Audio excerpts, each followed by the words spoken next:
ஸ்ரீ குருபியோ நமக.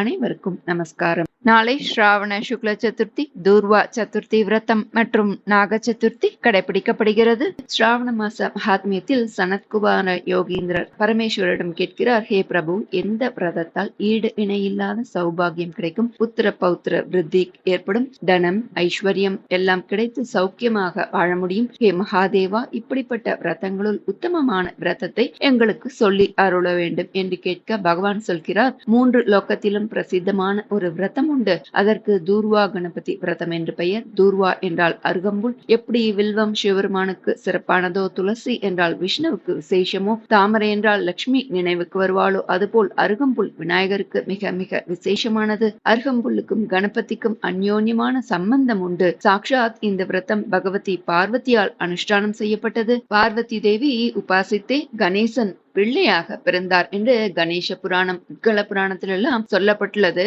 ஒரு லீலா மாத்திரத்திலேயே பிள்ளையாக பிறந்தவர். உள்ளபடி அவர் ஒரு பரமாத்மா. சாக்ஷாத் அன்னை பார்வதியும் சரஸ்வதி தேவியும் தேவராஜா இந்திரனும் இந்த விரதத்தை அனுஷ்டானம் செய்துள்ளார்கள். சாக்ஷாத் ஸ்ரீஹரியும் அனுஷ்டானம் செய்தாராம். நவநிதிகளுக்கு அதிபதியான குபேரனும் அனுஷ்டானம் செய்தார். மற்ற தேவதைகள், முனிவர்கள், கந்தர்வர்கள், கிண்ணறர்கள் எல்லோரும் சர்வ சித்திக்காக இந்த விரதத்தை அனுஷ்டானம் செய்தார்களாம். இந்த தூர்வா கணபதி விரதமானது மொத்த பாபங்களையும் பாப கூட்டங்களையும் அழிக்க வல்லது. சகல சித்தி தரக்கூடியது. ஸ்வர்ண கௌரி ஹேமமயமாக ஸ்வர்ணமயமாக ஜொலித்தால் இன்று அவரது புத்திரன் ஸ்வர்ணமயமாக ஹேம பீட்டத்தில் இருப்பது போல் அமைக்க வேண்டும். மனை மீது கோலமிட்டு அது முழுவதும் அருகம்புல் பரப்பி அதன் மேல் கணபதி விக்கிரகம் வைத்து பூஜிக்க வேண்டும். அவருக்கு சிகப்பு வண்ணம் மிகவும் பிரியமானது. செம்பருத்தி, செந்தாமரை, செவ்வரளி போன்ற மலர்களால் அர்ச்சிக்கலாம். செவ்வாழையும் மிக விசேஷமானது. இந்த தினத்தில் 5 விதமான தளிர்களால் அர்ச்சிக்க வேண்டும் சொல்லப்பட்டது. நாயுர்வி, சமி என்னும் வன்னிபத்திரம், துர்வா எனும் அருகம்புல், துளசி. துளசி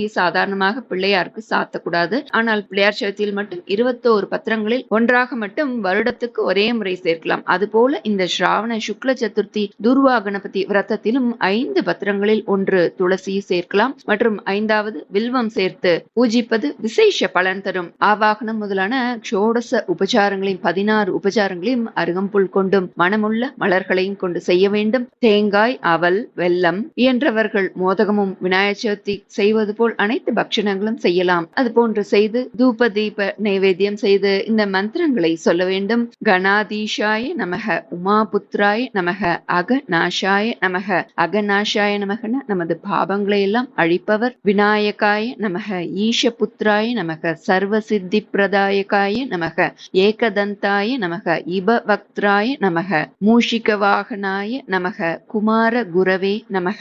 இந்த 10 நாமங்களை சொல்லி அருகம்புல்லால் அர்ச்சித்து பிரார்த்தித்துக் கொள்ள வேண்டும். இதை செய்பவர்களது மன விருப்பங்கள் எல்லாம் உடன் நிறைவேறுமாம். கணேஸ்வர கணாத்யக்ஷ கௌரி புத்திர கஜானன விரதம் சம்பூர்ணதாம் யாதுத்வத் பிரசாதாத் இபானன. இந்த நாமங்களை சொல்லி பூஜிப்பவர்களுக்கு அனைத்து இடையூறுகளும் விலகி எல்லா காரியங்களிலும் வெற்றி கிட்டும்.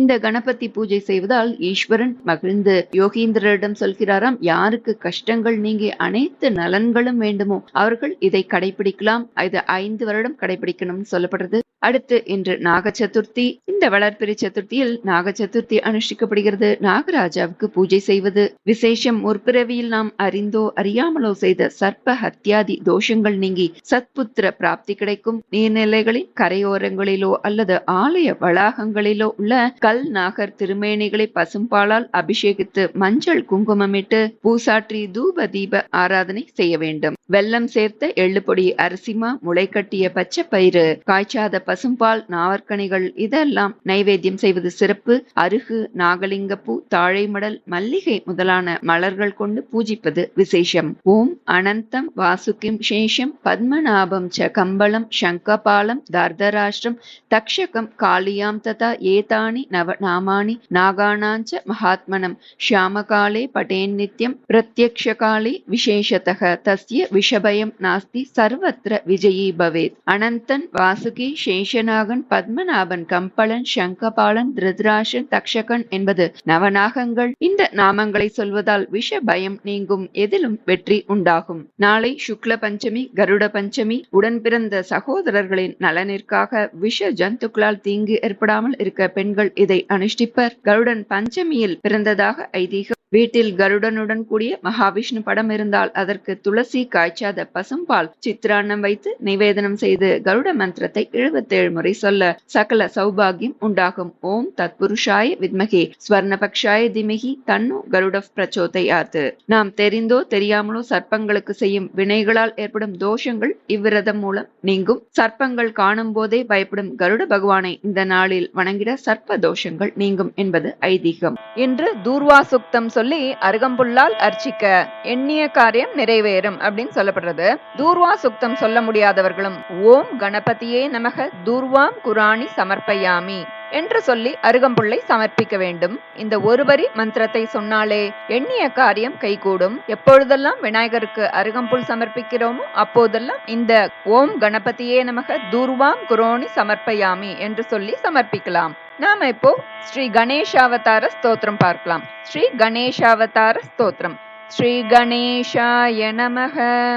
ஆங்கிரச உவாச்ச அனந்தா அவதாராச்ச கணேஷஸ்ய மகாத்மனக ந சக்யதே கதாம் வக்தும் மயா வர்ஷசதைரபி சங்க்ஷேபேன பிரவக்ஷ்யாமி முக்யானாம் முக்யதாம் கதான் அவதாராம்ஷ தஸ்யாஷ்டௌ விக்யாதான் பிரம்மதாரகான் வக்ரதுண்டாவதாரश्च தேகினாம் பிரம்மதாரகः மத்சராசுரஹந்தா சிம்ஹவாகனகஸ்மிருதः ஏகதந்தாவதாரோ வை தேகினாம் பிரம்மதாரகः மதாசுரஸ்ய ஹந்தா ஆகுவாகனகஸ்மிருதः மகோதர இதி க்யாதோ ஞானப்ரம்ம பிரகாஷகः மோகாசுரஸ்ய சத்ருர்வை ஆகுவாகனகஸ்மிருதः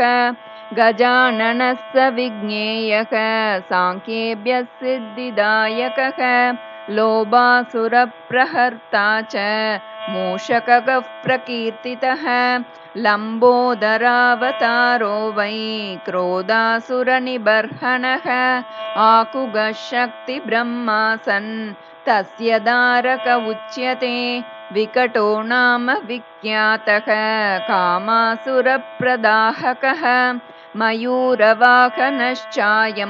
सौरमात्मदरस्मृतः विघ्नराजावतारश्च शेषवाहन उच्यते ममासुरप्रहन्ता स विष्णुब्रह्मेति वाचकः धूम्रवर्णावतारश्च अभिमानासुरनाशकः आकुवाहनतां प्राप्तः शिवात्मकः स उच्यते एतेष्टौ ते मया प्रोक्ता गणेशांशा विनायकाः येषां भजनमात्रेण स्वस्वब्रह्मप्रदारकाः स्वानन्दवासकारी स गणेशानः प्रकथ्यते स्वानन्दे योगिभिर्दृष्टो ब्रह्मणि नात्र संशयः तस्यावताररूपाश्चाष्टौ विघ्नहरणा स्मृताः स्वानन्दभजनेनैव